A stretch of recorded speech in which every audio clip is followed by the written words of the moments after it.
This is going to be a review of Backlash 2004. This is a brand-only pay-per-view from Edmonton, Alberta, Canada, Chris Benoit's hometown. And it's funny, they were actually promoting that Backlash was going to be in Edmonton even before the Rumble. So a lot of people kind of assumed that Benoit was going to make the jump to Raw. And it's exactly what happened. You know, he won the Rumble, won their main event at WrestleMania 20, and he comes in the Backlash as the World Heavyweight Champion. So yeah, man, you know, Backlash 2004, great pay-per-view. I would say that this is an awesome pay-per-view. I mean, it has arguably the two best Backlash matches, two of the best pay-per-view matches of 2004. And yeah, I would say, you know, this is definitely one of the better Raw brand-only pay-per-views that they've done. It's definitely up there. So first match of the night, we had Shelton Benjamin taking on Ric Flair. So Shelton had a lot of momentum at the time. He just came over to Raw in the draft, and one of his first matches was actually against Triple H, and he actually upset Triple H and pinned him with the schoolboy to get the victory. You know, I think Benoit was actually at ringside. There was a lot going on that night. There was a lot of people at ringside, but bottom line is a lot of the fans really got behind Shelton, and he pinned Triple H. So I really felt like you really could have done Shelton Benjamin and Triple H in a rematch at Backlash. I think, you know, that's how I would have went. You know, because that way you could have Benoit face Shawn Michaels in the main event in front of this hostile Canadian crowd. I just thought that would have made the pay-per-view even better. The problem with having Shelton face Flair, you know, it's too predictable. We've seen it time and time again where, you know, Triple H is feuding with somebody like a Rob Van Dam, and then once the feud ends, the next pay-per-view, the guy will finally get a victory over Flair. And that's exactly what happened here. It's just kind of predictable. It was kind of, you know, you knew exactly what was going to happen. You just didn't believe Flair at this point in his career, you know, could go over Shelton. So Shelton goes over Flair with a springboard, not a spring, a lariat off the top turnbuckle to put Flair away. But yeah, the match is pretty good. I would say it was a solid opener. You know, Flair was still pretty good at that time. You know, he wasn't that, you know, far removed from his prime, I would say, or from his better days. So yeah, Shelton and Flair.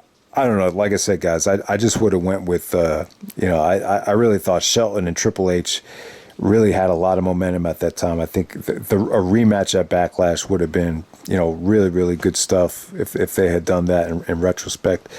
So next up, we had Jonathan Coachman taking on Tajiri. You know, one of the things you notice, a lot of the Raw brand only pay-per-views, they really gave, you know, more than enough time to the main event guys, and a lot of the show just kind of, you know, the matches kind of felt like filler. They kept them short, they kept them sweet, just to, you know, so the main event players could just have, you know, a little bit more extra time so it doesn't feel as rushed. So, you know, with Coachman and Tajiri, it was funny, the build up here. You know, Coach actually comes into the locker room and he's like, "Yo, Tajiri, what's up, man?" And then Tajiri just spits the green mist at him. You know, it was just one of those, you know, really fun storylines here. Coach, you know, he's more of a commentator. He's not a wrestler, but, you know, at the time, he turned heel back at SummerSlam, and he was coming out with this really annoying but kind of funny, like, theme music. So, you know, him and Tajiri, you know, Coach is just a terrible wrestler, but, you know, Tajiri did the tarantula. He did some cool things. Lance Cade actually comes out, big jacked up blonde looking dude, comes out and, you know, helps Coachman win the match. All right, so from there we get Chris Jericho taking on Christian and Trish Stratus in a handicap match. So yeah, this whole feud and Jericho's face turn in 2004, you know, it could have been a lot better. I don't know exactly what happened. This whole storyline kind of fell apart. I know Jericho had some really, you know, aggravating injury issues as the year went on. But I'm trying to think about how this whole Jericho and Trish thing started. You know, at first, Christian and Trish, Christian and Christian, they had a bet about who could nail who could nail who could have sex with who first. I guess the storyline was, the bet was Jericho made a bet with Christian that he could nail Trish before Christian nailed Lita. That's exactly how I think it was, if my memory is right there. And then somehow, some way, Jericho really wanted to go out with Trish. And then Trish was like, "Oh, I've never felt anything like this." So eventually, like, the feeling started to become real. But then, Trish found out that the whole thing was a bet, and she was upset about it. So she remembered that. And then at WrestleMania 20, she turns on Jericho and slaps him upside the face. And then Christian gets the victory at WrestleMania.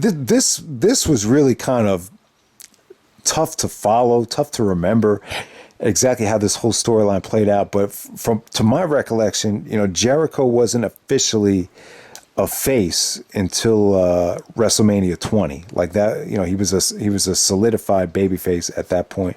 But before WrestleMania 20, you didn't really see a lot of Jericho. And there was one point where he actually came out and made the save as, Christian was beating Trish down. So, yeah, the storyline it was a little bit confusing looking back on it. And it's tough to remember everything from the video package that they showed here. But bottom line is Christian and Trish are now an item. I mean, it's tough to buy into, Trish going out with the creepy little bastard Christian. That's what Austin used to call Christian. And, it was a cool way for Jericho to turn face. One of the things that Jericho used to do was he used to, talk a lot of trash to Stephanie. He would always insinuate that Stephanie was a slut. To me, it worked a lot better with Stephanie. I just think there was more realism there. I think Stephanie's earlier days, I think a lot of people really did believe she was a slut. You have the whole Randy Savage thing, and her falling for Triple H as easily as she did. With Trish, I just can't see Trish being like, the fans started calling her a slut. It just didn't stick though, because that's not really Trish. I mean, you can say what you want about Trish and, how she dresses and everything, but I never saw Trish as being like a slut. That's really not who she is. So I don't know. The whole thing with Jericho calling Trish a trash bag hoe, it didn't really work. It didn't really stick. Jericho had that one line where Trish said, "I'm a 3-time Babe of the Year. You're not even in my league." And then Jericho goes like, "Wasn't Babe a talking pig?" That was a funny line. But, eventually Christian ended up getting hurt in the steel cage match that they had on Raw, and the storyline it kind of fizzled out. It just never. And when Christian came back, it just. They shouldn't have had that ladder match, because that's in that match, that's where Jericho broke his coccyx bone in his ass, and he had a really tough time that year just staying motivated, because that's a painful injury, especially when you're sitting down on the plane, sitting down traveling. So I don't know, this whole thing, it started off pretty cool. Jericho and Trish had some good promos and some good highlight reels. Ended up being a fun little match right here. Trish and Christian as a handicap. Usually in handicap matches where you have two heels and one babyface, the babyface usually always gets the victory.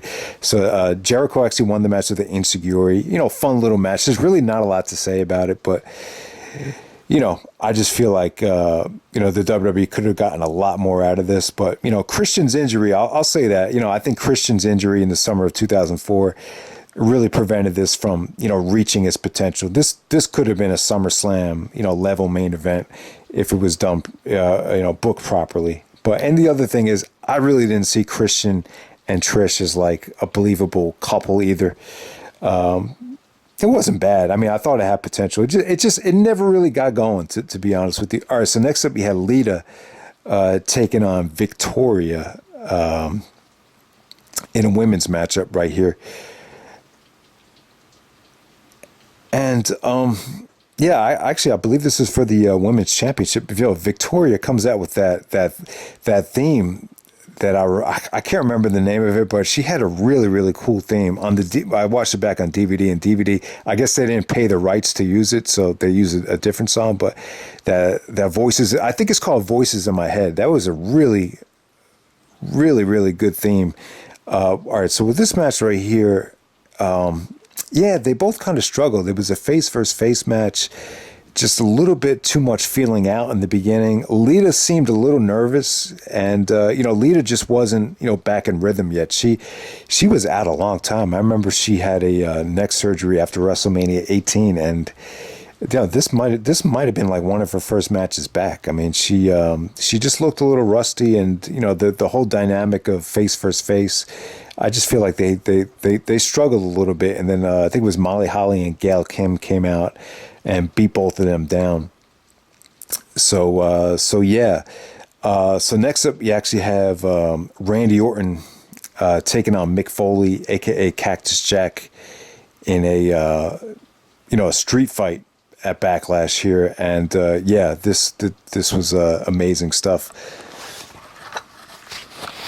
I'll tell you, Foley was supposed to be retired. I mean, Triple H retired Foley back at WrestleMania 2000 was supposed to be Foley's last match, but there's just a lot of people that really wanted to work with Randy Orton. I remember Christian said he wanted to put over Orton, and Foley.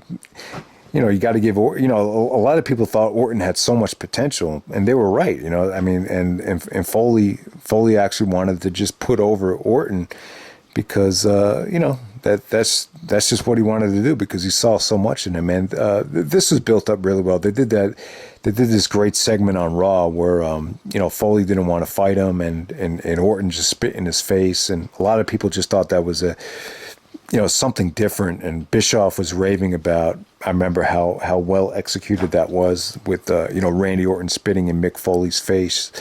And, they didn't wrestle at WrestleMania 20. They did the Rock and Sock versus Evolution thing, which, in retrospect, it seems like Foley and The Rock kind of have regrets about that. I remember, like, The Rock, it was reported that The Rock was more interested in wrestling Goldberg.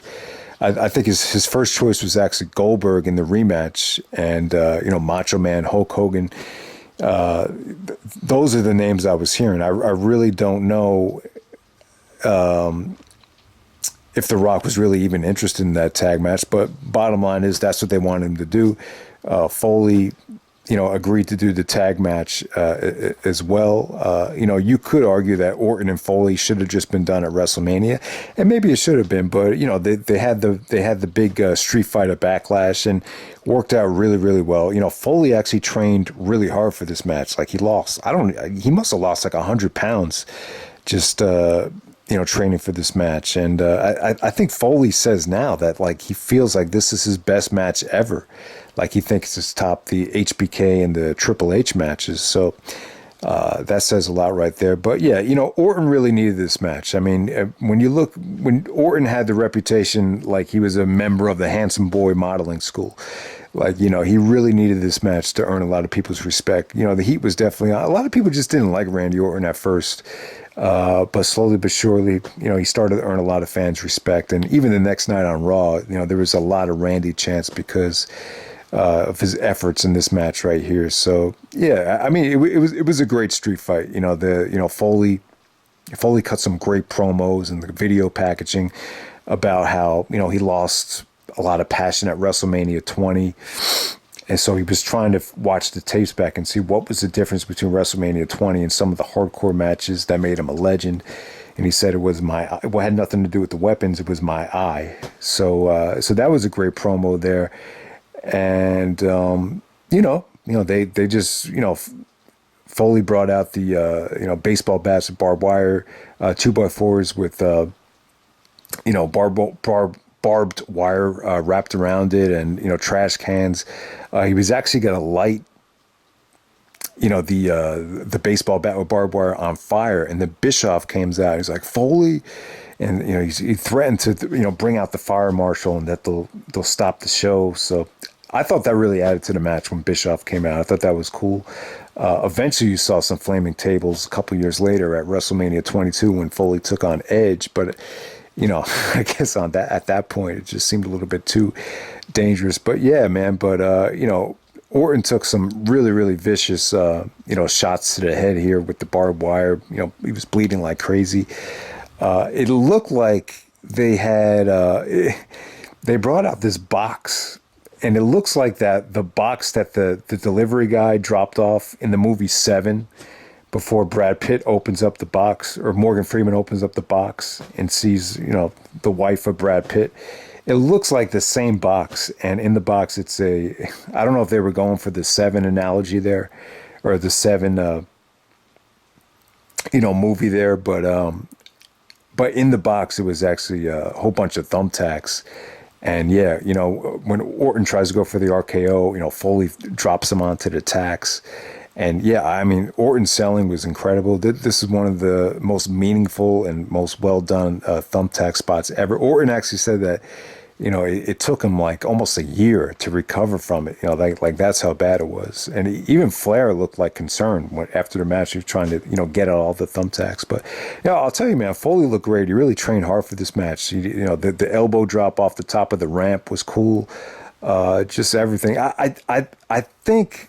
When I look at the finish, he was going for the mandible claw, and then Orton does like 2 RKOs. The second RKO is actually on top of the, it's like on top of the 2x4 barbed wire. I just feel like maybe it was a baseball bat with barbed wire, but I just kind of got the feeling like it didn't come off as well as Foley was expecting. I don't know what it was. I think the finish could have came off a little bit better, but it was still a brutal finish. I mean, they even had that board that Foley took a suplex in with all that. I can't remember what it was. What was it?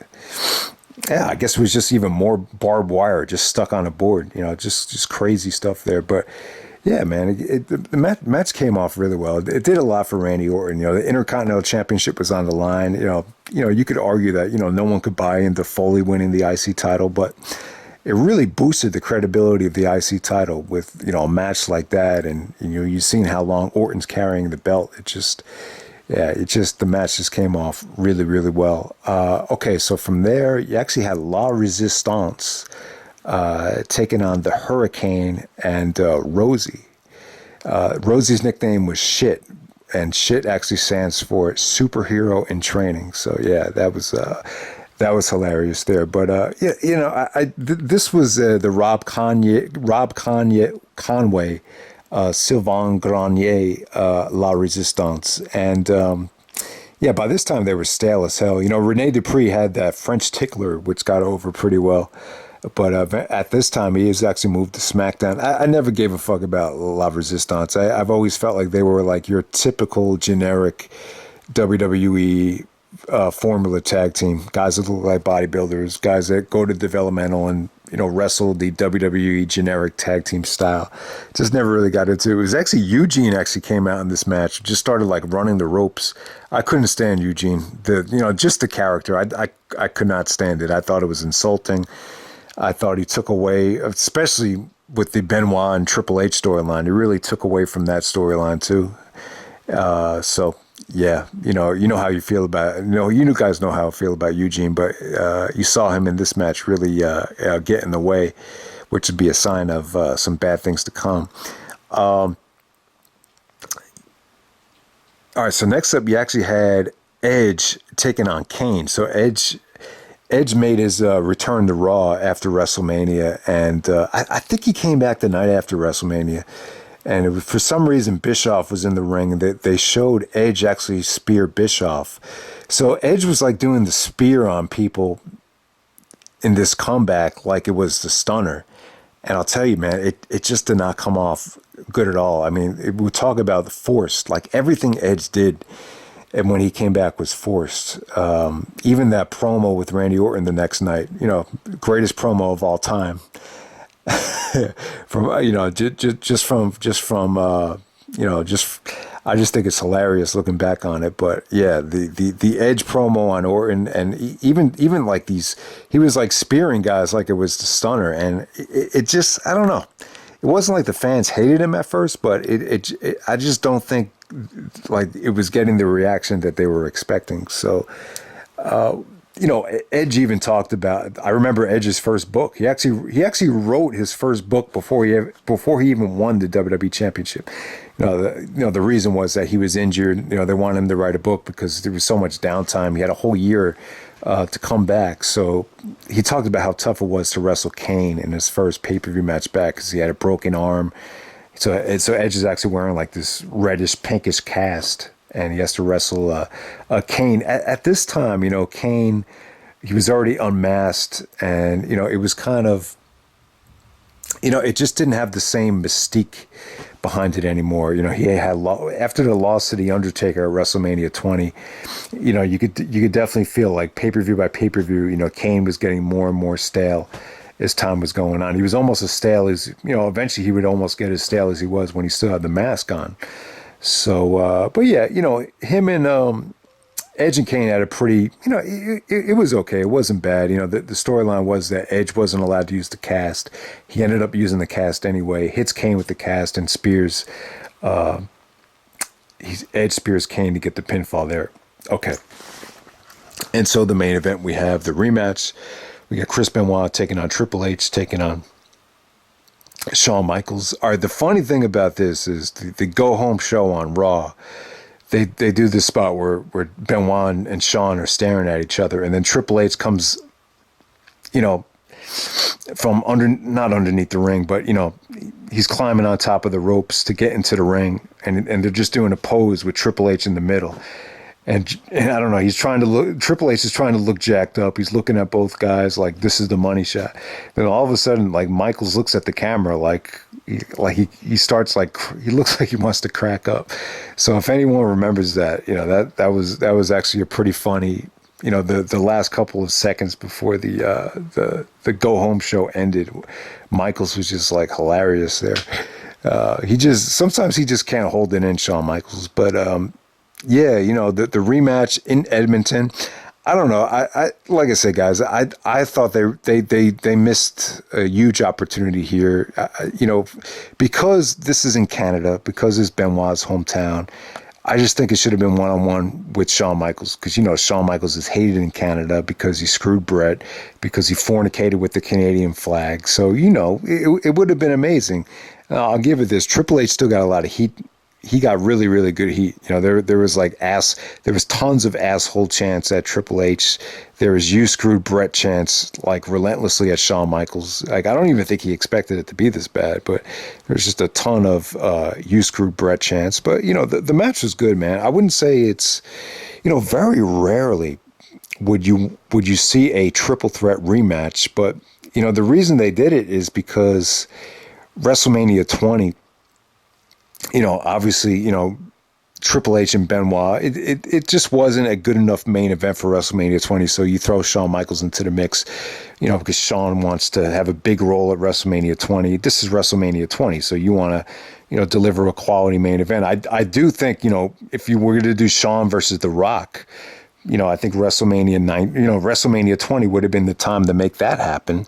But for whatever reason, Shawn was, he was in the midst of this feud with Triple H, and he wanted to end it at WrestleMania 20. So that was the storyline. But yeah, very, very, very rarely would you see a rematch from WrestleMania. But because it was so well received, they were actually proclaiming it as the greatest WrestleMania main event of all time up to that point. So that's one of the reasons why they did it again. I was in favor of doing the one-on-one thing, and maybe you could have done a triple threat at Vengeance or maybe even at SummerSlam. I thought that would have been the way to go. Even if you want to do those singles matches at WrestleMania 20 with, Rock versus Shawn Michaels, that was probably the only time that would have happened if that was going to happen. But yeah, back to the triple threat match, it was a great rematch. I wouldn't say it's better than WrestleMania 20, but yeah, they got a lot of time. They got over a half hour. The crowd was really, really, really into Benoit. The fucked up thing about this was, and this is what I was kind of like, I was kind of like hesitant about the reaction that Benoit was going to get, because after WrestleMania, they started promoting Benoit as now residing in Atlanta, Georgia. So I'm just like, what? I said, why are they promoting that Benoit is I knew Benoit was living in Atlanta, but I thought because they were announcing that he was in Atlanta now, I thought maybe some of the Canadian fans would turn on him, and some of them actually did. I think it was at SummerSlam, someone had a sign up that said, "Go back to Atlanta." So, but for Edmonton, it was so well done. It was so well promoted. They had Chris Benoit Day in Edmonton, and he went back to his old high school. And it was just very well done. It's tough to even watch looking back on it. He just seemed like such a good and nice guy. But I realized that him staying in the business as long as he did, and him wrestling with this style as long as it did. And it's funny how Foley is the other guy that kind of stole the show on this show. It's kind of like, you look at Benoit's career and you look at Foley's, Foley's the one that endured, tons of brain damage or tons of, head trauma to the head. Like, how come Foley's okay now? I just think the biggest difference is Foley knew when to retire and Benoit didn't. Foley retired in 2000. Benoit didn't. Benoit died in 2007. So that 7 years made a big difference. So, but back to the triple threat. Like it was a lot of fun, man. Shawn and Triple H got, the crowd was really on them. And Benoit got a hero's welcome. There was just some really, really good stuff. Shawn Michaels actually did the elbow drop through the table as he was trying to do the elbow drop on, both Benoit and Triple H ducked out of the way. Triple H actually goes for the sledgehammer, hits Michaels in the back with it. That softens up Michaels' back. So Benoit actually puts the sharpshooter on Michaels. Crowd goes crazy. Triple H is about to make the save, and Michaels sees it, and he taps. So the story was that the main reason that Michaels tapped was because he basically wanted to keep Triple H from winning the title. He was in pain, but you kind of got the feeling like the main motivation for tapping was to keep that belt away from Triple H, and then that sets up the Hell in a Cell match between Shawn and Triple H at Bad Blood 2004, a couple months later. So yeah, man, the triple threat was still awesome. I still think this is the best Backlash match of all time. However, though, I will say I love the atmosphere a lot better in Edmonton when Benoit was challenging Austin for the belt. I just thought that had more of I just felt like the fans had more of a thirst to see Benoit win that night than this night. This night, if for some reason they seem more obsessed with just mocking Shawn Michaels for screwing Brett. It's funny, they're in Edmonton, and I know Edmonton and Calgary actually have a little bit of like a rivalry, but yeah, man, Benoit returns home to Edmonton. Edmonton's got a great history of champions, Wayne Gretzky and the Oilers. They dominated the NHL back in the 80s, where Gretzky actually won, Athlete of the Decade in Sports Illustrated, which covers a lot of ground in the 80s. So, Edmonton has a great history of sports fans. So, they definitely know greatness when they see it. And, Benoit definitely got a hero's welcome in Edmonton. So, yeah, I still think Backlash 2004 is an awesome show. So if you haven't seen it yet, everyone check it out. You got two amazing matches on this show. All right.